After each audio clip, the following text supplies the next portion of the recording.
Alright, so you pulled Monster in the earlier mid game, and congratulations first of all, because Monster is probably one of the most impactful epics that you can get at the beginning. He's still great in the late game, by the way, so he's really one of those champions that's just all around amazing. But we're gonna take a closer look at him today, talk a bit about what you can build him with. He's incredibly versatile. He is definitely like a cheat code in certain areas of the game, but he can help you progress very, very quickly. So if you got a Monster early on in your raid journey, then this is really a hero that you want to build as quickly as you can, book him, and also equip him properly so that he can help you in all kinds of areas. So without further ado, let's take a closer look at the Miscreated Monster. Okay, so on my main account, I actually pulled Monster fairly early in the game, and he helped me a lot to go through the Spider Dungeon and other areas too. And I gotta say, before I actually pulled him, he also frustrated me a ton, because back then you saw a lot of solo monsters in Arena, and they were always really tempting when you have those solo defense champions, and more than one monster absolutely destroyed me. So when you look over at the items, you see that actually none of his gear is ascended at this point. I might even have him on some 5-star gear. Yep, so for example, when we're talking about the speed set that he's currently in, he's in 5-star. Some of them is 6-star. I haven't used him in a while because other champions, mostly legendaries, replaced his role a little bit. But he again is incredibly powerful, and I can still use him right now, for example in the Cursed City or in other areas. But I will eventually put him in a bit of better gear. I thought though that for the showcase here, it might be a little bit better to actually give you guys more realistic items instead of going for full late game stuff. So if you look at the stats, well, let's take a look at his skills first. So let's start there. We have a pretty decent aura on him. So when we're talking about his aura, we have an ally HP increase in arena battles. It's nothing really too crazy. If you go for solo defense in arena, you get a bit more hit points. That also gives you more damage since he's HP based. But generally speaking, it's not someone that you're going to use as a lead a lot.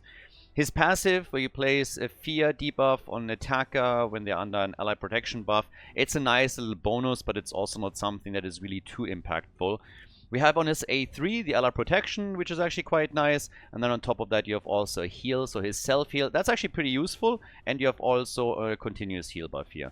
So just that burst heal alone is pretty nice to generally keep him alive and to keep him sustained. You can actually spec even more heavily into this if you put him into regeneration gear, for example. We're going to talk about gear sets to equip him with in just a moment, but that can really be frustrating for a lot of opponents if you use him in arena, and if you use him in a PvE content, that obviously gives you a lot of sustain, and he then acts as someone to keep your team alive.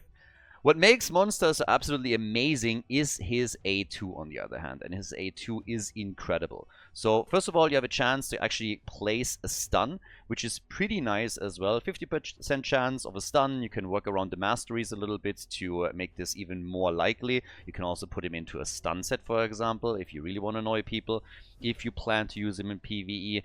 But the shield is really the big deal. If you use Monster in the Spider Stand, for example, you essentially walk around with a massive shield the entire time, and he's really going to help you there. He's a champion that you can use initially as a campaign farmer until you get somebody that does it faster, but he's super reliable there, and he's just an absolute machine that throws out stuns, is very difficult to kill, and also gives shields to everybody around him. So his A2 is really incredible. You get that on a 3-turn cooldown once that you have it fully booked. And then on the A1, we have a double hit where you again have a chance of placing a stun and also decrease defense. So this basically already gets you into the area where we're talking about his stats. So generally speaking, you want to have him with 100% crit rate, and you also want to have him with a little bit of crit damage. The whole reasoning behind this is that you want to do a lot of damage, since this is going to directly impact the size of the shield that he throws out. So you want him HP heavy, you want the crit rate up, you want the damage in, you want to have some accuracy if you're going into the stuns. If you're only caring about the shield, let's say for example you have a huge problem in Spider Den, you only want to use him there, then accuracy is something that you're not worried about too much. The extra stun helps, but you're mostly looking at the shield. And of course, speed is something that we always need. So that's a lot of stats already that you kind of got to spec into, but we can go on over the items that I have on him. Again, this is more like a mid-game, late mid-game equipment that we're running here. So I have him in crit rate gloves. I did not use crit damage gloves for him. Typically, of course, as you are progressing through the game, you want to replace all your crit rate gloves with crit damage gloves, and then get the extra crit rate through other substats on items so that you still end up with 100%. I haven't even put a glyph on his accuracy here. I have him in an HP chest plate, obviously, since you want to have that HP high up, and I have him also in speed boots here. Maybe noteworthy that in this particular case I actually put a revenge banner on him with HP as the main stat, so you can also use an accuracy banner here. It depends a little bit on what exactly you're using him for. One of the things where in the Doom Tower specifically he can be quite nice is when you come in and you say, okay, I'm going to use him as essentially a CC champion, a crowd control champion. I want the shield, but in addition to that I also want to throw that stun out as much as I can, because if I do that then I can control with stuns the opponent's wave and I can much easier progress through it. So you could put him into regeneration set, for example, which helps him to get those extra turns. That means you're going to run his A1 a lot more often for the extra stun, but you're also getting very more access to his A2, which is of course the bread and butter of what you're trying to do here. If it's all about survivability, then a regen set can be quite nice. You can also put him into, you could even put him into a stun set if you're using him in arena. But generally speaking, if you have the relentless gear, that would be a fantastic option for him. And if not, just put him in speed gear, put him in perception gear. Anything that gives you speed, accuracy after you hit the 100% crit rate is fantastic for him. So he's super flexible when it comes to that, and he should be one of the first champions, if you get him early, that you really book. He is fantastic for Faction Wars. We can actually look at the ranking here real quickly. Faction Wars, amazing. Spider's Den, incredible. Campaign locations, he's going to help you early on. He has a couple of areas where he doesn't really give you anything. Demon Lord, for example, Hydra, not really the best. It's really mostly when we're talking about Cursed City where he can be helpful. Doom Tower, he can be really good for you. And then, of course, also the dungeons just in general. He's not going to be one of the champions that helps you a lot on the boss itself, but when it comes to keep the rest of your team alive as you're trying to progress towards the boss in a dungeon, then he's super, super helpful. So we're going to showcase that real quickly with the Spider's Den, because this is where he shines the most and where you also get a good idea of what to do with him. Before we do that though, let's look at masteries. There's a couple of different ways where you can build his masteries. In this case, I actually went down here to War Master, so I'm trying to get a bit more damage in on bosses in particular, but you don't have to go down the damage path. So this is really dependent a bit on what you want to use him for. The extra accuracy that you have over here on the support path, this is something that you generally want to pick up. I would also recommend that you're at least going for the increased shield value that you're going to get through him. But you can, for example, very easily just skip the offense path and go into defense instead. So this is something that I would recommend if you're trying to use him as a control champion, if you're trying to use him in a Doom Tower, for example. And then the goal is to go down here to Fearsome Presence as your biggest pickup on the masteries, because you have an increased chance of placing that fear and placing that stun.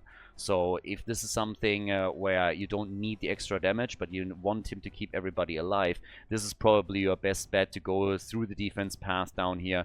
You have, of course, then also the counter-attack chance that you're going to get right there. So you have a couple of options. The damage reduction that's coming in with delayed death. Just typical path for defense, ending up down here with a Fearsome Presence for the extra stun chance. So this is going to be the biggest thing that you're playing around, and this is going to give you a lot of fun. If you happen to have a really nice speed set that is super fast, then you can also throw him into this.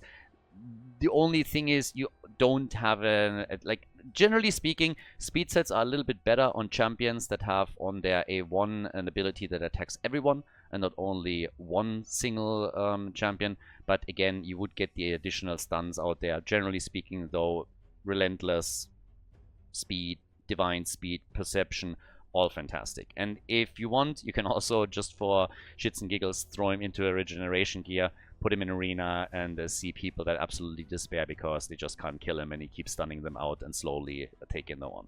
So that's basically that. But well, with all that said and done, let's take a quick look at the monster in action in the Spider's Den. Okay, so we're going to go into stage 25 here. I just threw a couple of champs in. This is obviously pretty easy for the champion lineup that I have, but the idea wasn't really to make this too long. I just want to show you real quickly how this really looks once that monster absolutely unleashes and what he can really bring to the table.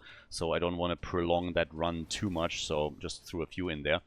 But generally speaking, we're going to get a little bit of damage on the spider initially, And then we're gonna let the monster slowly do his thing, so we can actually just get that decreased defense in.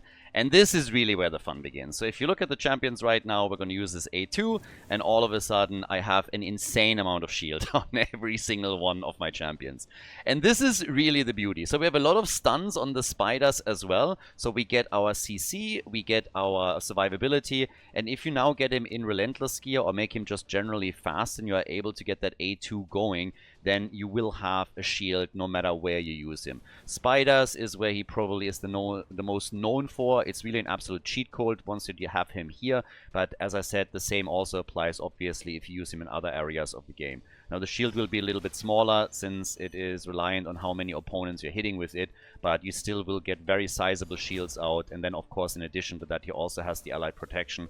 So if you got Monster, as I said before, it's an incredible pull, especially early on. He can still help you in the late game, but early on it really feels like a cheat code. It's absolutely insane how quickly you can start progressing once that you have him in a decent with decent equipment and in a good lineup. So make sure that you make him fast, give him some accuracy, and give him the crit damage that he needs in order to apply this, and you're going to have a lot of fun with him. If you have the Relentless gear, throw him in the Relentless. If not, Perception, Speed are usually your friend, and if he has problems with survivability and you want to have a little bit more self-heal for him, then Regeneration gear can be quite nice. Maybe a little bit gimmicky, but pretty interesting as well. So that's a bit of an overview. I hope that helped. If you have any other suggestions of what to do with Monster, drop it in the comment section. Would always nice to see if somebody has other ideas and plans of what to do with him. Generally speaking, though, the champion is a lot of fun. So once again, congratulations. And if you liked the video, please give it a thumbs up.